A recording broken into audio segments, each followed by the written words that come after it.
नमस्कार दोस्तों, मैं श्रवण कुमार और आप देख रहे मेरे यूट्यूब चैनल संसार पीसीएस। तो आज के हम लोग से सम्मेलन बात करने वाले पंचायती राज विभाग के बारे में।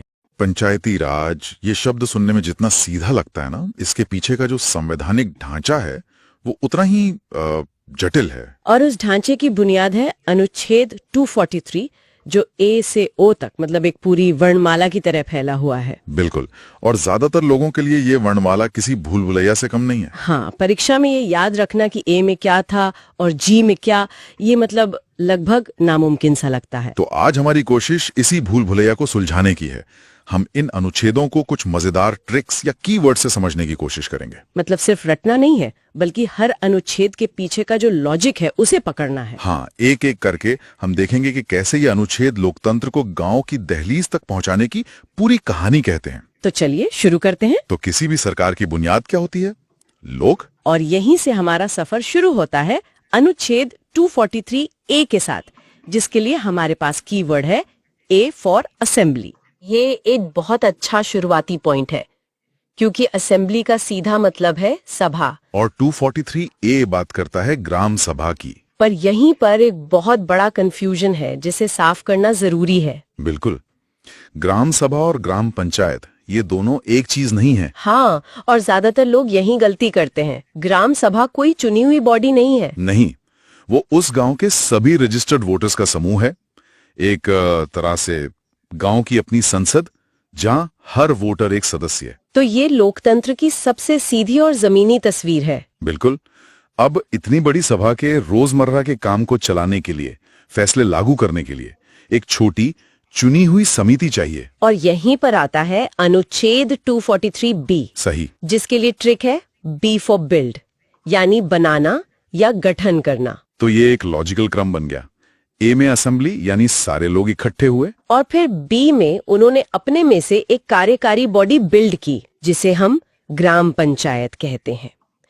तो ए में नींव यानी ग्राम सभा, और बी में उस नींव पर पहली ईंट रखना, मतलब पंचायत का गठन। लेकिन सिर्फ गठन का फैसला तो काफी नहीं है।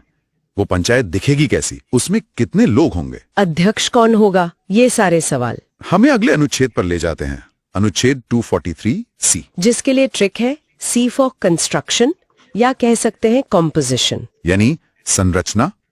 तो बी में हमने तय किया कि पंचायत होगी, सी में हम उसका पूरा ढांचा या नक्शा तैयार कर रहे हैं। हाँ, और ये कंस्ट्रक्शन बहुत महत्वपूर्ण है। इसी में तय होता है कि पंचायत त्रिस्तरीय होगी या द्विस्तरीय, मतलब ग्राम, ब्लॉक और जिला स्तर पर। बिल्कुल। सदस्यों का चुनाव डायरेक्ट होगा, अध्यक्ष का डायरेक्ट या इनडायरेक्ट, ये सारी बारीकियां इसी में आती हैं। तो ए, बी और सी ये तीनों मिलकर पंचायत की नींव रखते हैं, सभा, गठन और संरचना। सही। तो ढांचा अब तैयार है। लेकिन एक मजबूत लोकतंत्र सिर्फ ढांचे से नहीं बनता, वो बनता है समावेश से। मतलब ये सुनिश्चित करने से कि समाज का हर वर्ग उसमें शामिल हो। और यह हमें सबसे महत्वपूर्ण अनुच्छेदों में से एक पर लाता है, 243 डी।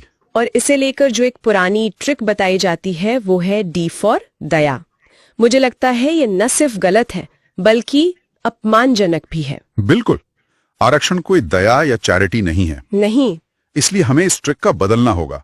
डी के लिए बेहतर कीवर्ड है डी फॉर डाइवर्सिटी या D for door step representation. ये बहुत अच्छा है। संविधान का लक्ष्य ही यही है कि सत्ता में हर वर्ग की भागीदारी हो, विविधता हो। और 243 डी यही करता है। ये महिलाओं और अनुसूचित जाति जनजाति के लिए सीटों के आरक्षण का प्रावधान करता है। इसका मकसद उन वर्गों को सत्ता में लाना है जो हजारों सालों से इससे दूर रखे गए हैं। ये दया नहीं, ये एक संवैधानिक अधिकार है। ठीक है, तो हमने पंचायत बना ली, संरचना तय कर ली और डाइवर्सिटी के सिद्धांत को भी लागू कर दिया। पर यह पंचायत काम कब तक करेगी? इसका कार्यकाल कितना होगा? ये सवाल हमें सीधे ले जाता है अनुच्छेद 243 ई पर। और इसकी ट्रिक बहुत सीधी है, ई फॉर ईयर। ईयर यानी साल, और साल जुड़कर बनता है कार्यकाल। तो 243 ई पंचायतों के 5 साल के कार्यकाल की बात करता है। ये 5 साल की अवधि स्थिरता और जवाबदेही दोनों के लिए जरूरी है। लेकिन क्या हो अगर कोई सदस्य इस पद के लायक ही ना हो या जीतने के बाद अयोग्य हो जाए? उसके लिए भी प्रावधान है अनुच्छेद 243 एफ में। और इसकी ट्रिक शायद सबसे आसान है, एफ फॉर फेल।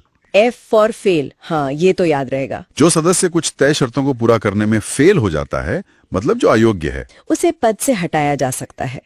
इसमें उम्र, दिवालियापन या दूसरे कानून के तहत अयोग्यता जैसी शर्तें शामिल हैं। तो अब तक हमने पंचायत की नींव रखी, सदस्य चुने, कार्यकाल तय किया और अयोग्यता के नियम भी बना दिए।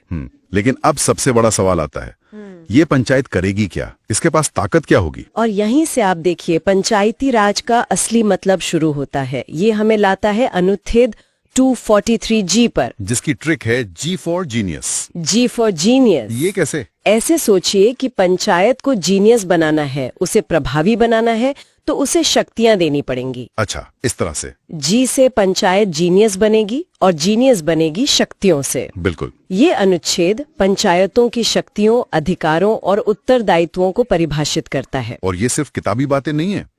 इसी अनुच्छेद से संविधान की 11वीं अनुसूची को शक्ति मिलती है, जिसमें वो 29 विषय दिए गए हैं। हाँ, वो 29 विषय जो गांव के जीवन से सीधे जुड़े हैं।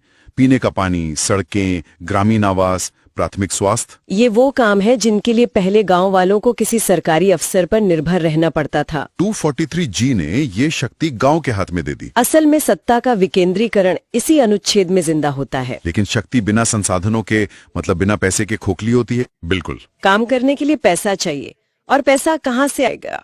ये सवाल हमें अगले 2 अनुच्छेदों की जोड़ी पर ले जाता है, H और I।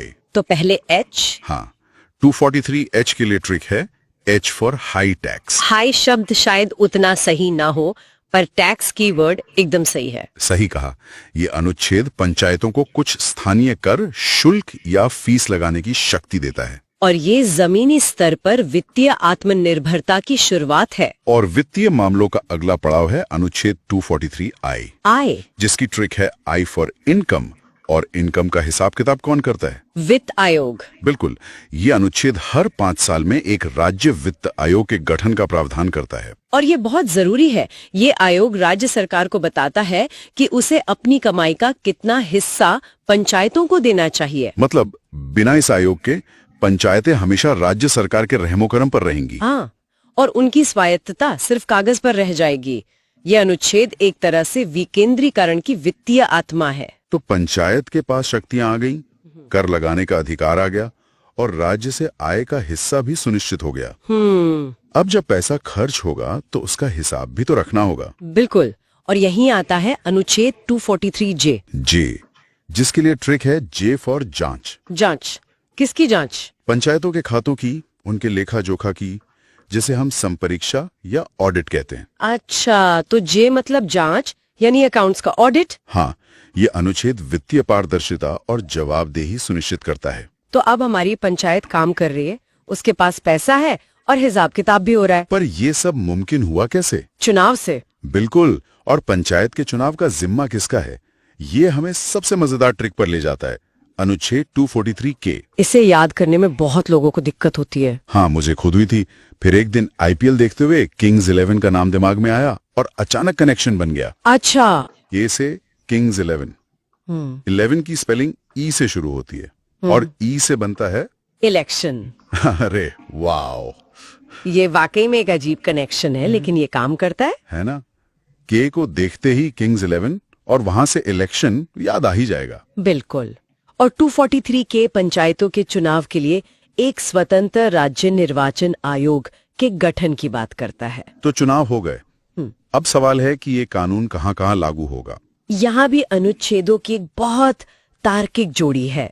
पहले आता है 243L, जिसकी ट्रिक है L फॉर लागू होना, यानी पंचायती राज व्यवस्था का संघ राज्य क्षेत्रों, मतलब यूनियन टेरिटरीज पर लागू होना। और L के ठीक बाद आता है 243M, जिसकी ट्रिक है M फॉर मना करना। तो L और M एक सिक्के के 2 पहलू हो गए। हाँ, एक कहता है लागू होगा और दूसरा कहता है मना है या कुछ बदलाव के साथ लागू होगा। हाँ, ये अनुच्छेद कुछ विशेष क्षेत्रों जैसे अधिसूचित आदिवासी क्षेत्रों में इस कानून को लागू होने से रोकता है। ऐसा उनकी विशिष्ट संस्कृति और पारंपरिक व्यवस्था को बचाने के लिए किया गया है। इसके बाद 2 छोटे लेकिन जरूरी अनुच्छेद हैं। 243N। N ट्रिक है N फॉर निरंतर। ये एक तरह का ट्रांजिशनल क्लॉज है। मतलब जब 73वां संशोधन लागू हुआ तो जो पुराने पंचायती कानून थे वो 1 साल तक निरंतर बने रहेंगे। हाँ, ताकि व्यवस्था में कोई खालीपन ना आए। और फिर आता है हमारा आज का आखिरी अनुच्छेद 243 ओ। और इसकी ट्रिक है ओ फॉर ऑब्जेक्शन। ऑब्जेक्शन यानी आपत्ति। सवाल है कि कौन आपत्ति नहीं कर सकता? न्यायालय। हाँ, ये अनुच्छेद कहता है कि पंचायतों के चुनाव से जुड़े मामलों में, जैसे सीटों के बंटवारे को लेकर, अदालतों में सवाल नहीं उठाया जा सकता। अब ये सुनने में अजीब लग सकता है कि न्यायालय पर रोक क्यों? सही कहा, लेकिन इसके पीछे एक बड़ा सिद्धांत है। वो है चुनावी प्रक्रिया को अंतहीन कोर्ट केस में फंसने से बचाना। इसका मतलब ये नहीं कि धांधली हो तो कुछ नहीं हो सकता। नहीं, उसके लिए चुनाव के बाद चुनाव याचिका का एक अलग कानूनी रास्ता है। लेकिन प्रक्रिया के बीच में कोर्ट हस्तक्षेप नहीं करेगा ताकि लोकतंत्र का काम चलता रहे। तो ये है ए से लेके ओ तक का पूरा सफर। एक विचार से शुरू होकर एक पूरी स्थानीय सरकार बनाने तक की कहानी। बिल्कुल। तो एक बार अगर पूरी कहानी को फिर से देखें, हमने ए से असेंबली बुलाई, बी से पंचायत बिल्ड की, सी से उसका कंस्ट्रक्शन तय किया, फिर डी से डाइवर्सिटी सुनिश्चित की, ई से उसका ईयर यानी कार्यकाल तय किया, और एफ से फेल होने वालों के लिए नियम बनाए। फिर जी से उसे जीनियस बनाने के लिए शक्तियां दी, एच से टैक्स और आई से इनकम का इंतजाम किया, और जे से उसकी जांच करवाई, के में किंग्स 11 से इलेक्शन करवाया, एल में उसे लागू किया, एम में कुछ जगह मना किया, एन से निरंतरता बनाए रखी, और ओ में अदालती ऑब्जेक्शन पर रोक लगा दी। इन कीवर्ड्स के जरिए ये जटिल ढांचा एक तार्किक कहानी में बदल जाता है। लेकिन जाते जाते एक सवाल जरूर सोचना चाहिए। वो क्या? हमने सूबे वाले जी में पंचायतों को 29 विषयों पर काम करने की शक्ति तो दे दी, लेकिन जमीनी हकीकत यह है कि ज्यादातर पंचायतें आज भी वित्तीय और प्रशासनिक रूप से राज्य सरकारों पर ही निर्भर हैं। तो क्या यह संवैधानिक वादा अभी भी अधूरा है? और इस दूरी को पाटने के लिए अगला कदम क्या होना चाहिए? ये सवाल